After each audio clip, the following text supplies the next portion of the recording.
On this episode of the Sugar-Free Shawn Show, Shawn visits with diabetes advocate and champion 8-year-old Anwar.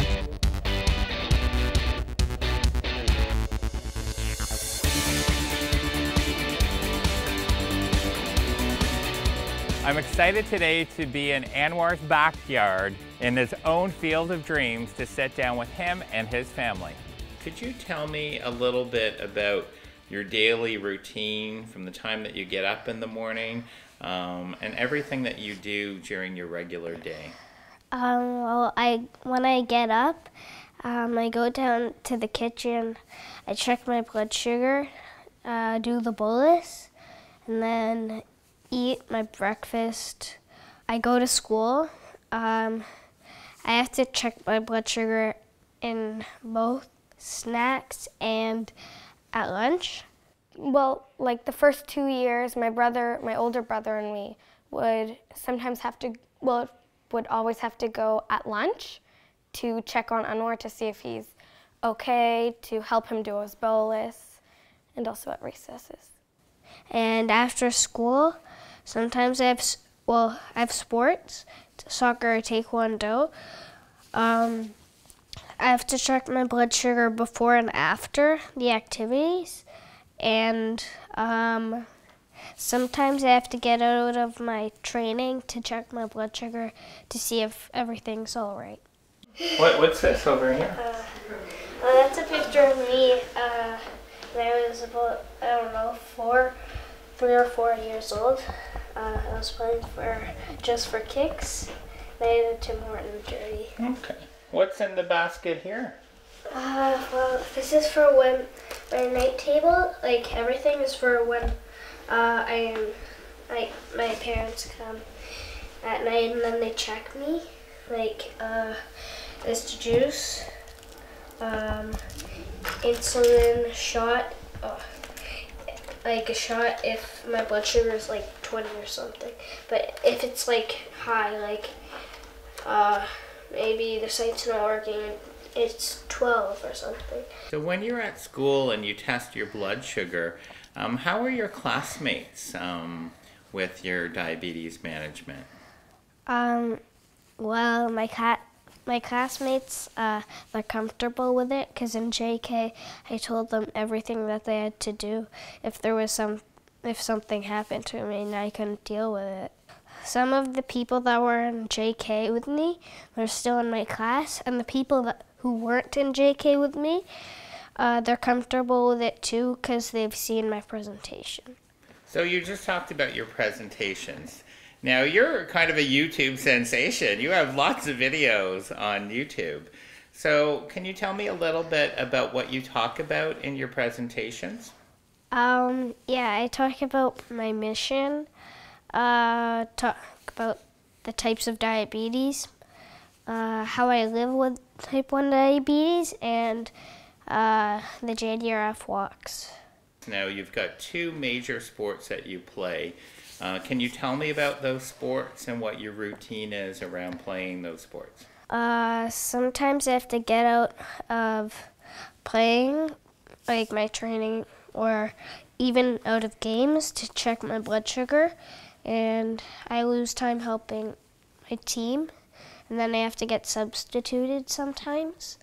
And what sport is that you're playing? For that, it's soccer and taekwondo. I have to get out of my training sometimes to check my blood sugar and take a tablet or fast-acting carbohydrates. I won silver in Ontario champion, gold. No, this is gold in Ontario champion, silver in Ontario champion, and third, and bronze, yeah. And I got soccer medal, participation medal, chess medal, wow, taekwondo medal. What's this one? Oh, this one's a soccer one that I got from one of the teams when I was younger. And I hear that there's a belt that you're going to be getting very soon. Can you tell me about that? Well, I'm gonna be getting my black belt at the end of May, and I'm a black stripe now, and I'm still going to be 8 while I'm getting it. You're going to get your black belt at 8? Yeah. Wow. I'm going to be the youngest black belt in my Taekwondo training place. Wow. Well, you should be very proud. Yeah, I'm pretty excited for the test. Now, you were telling me a story about you were riding in the car with your dad, and from that conversation, you ended up starting your own foundation. So could you tell me what your dad and you were talking about and how you started your foundation? We were driving, and then I asked my dad, how do the people in Africa live with two strips a day? How do they manage? And then he said, well, they don't have enough money to buy even more, so they have to use their strips wisely.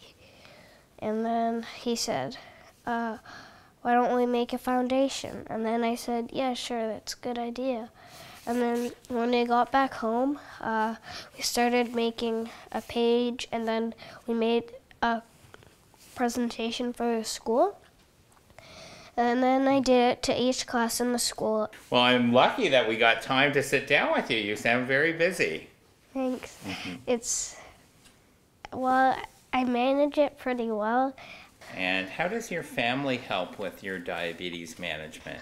Well, if my blood sugar is low, my sister or my brother, they would run to the fridge, get juice, or they would get a glucose tablet.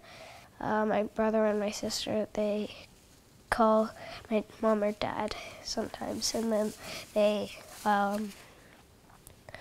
tell them what happened. So I have one last question for you. So what would you tell somebody that just found out that they have diabetes? I would tell them, don't worry. You can still do what you want to do when you grow up. You're not going to die. For the first year, you would have to use a syringe. Give it to yourself 3 or 4 times a day. And then every 3 months, you would have to go to the doctor and then get your A1C done.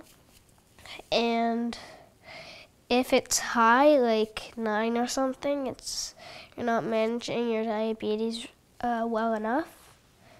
And then you would have to work on it a bit and then start watching out for what you're taking.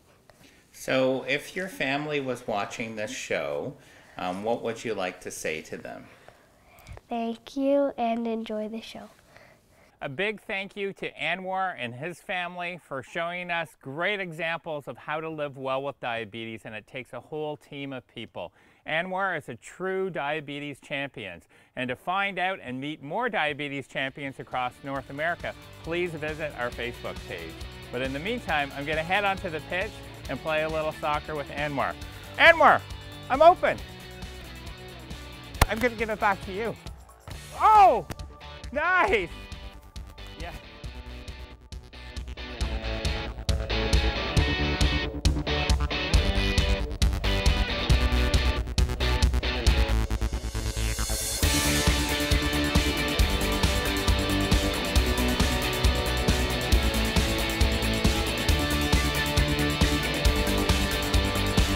On the next episode of the Sugar-Free Shawn Show, Shawn delves into the fast-paced world of race car driving with Chase Pelche.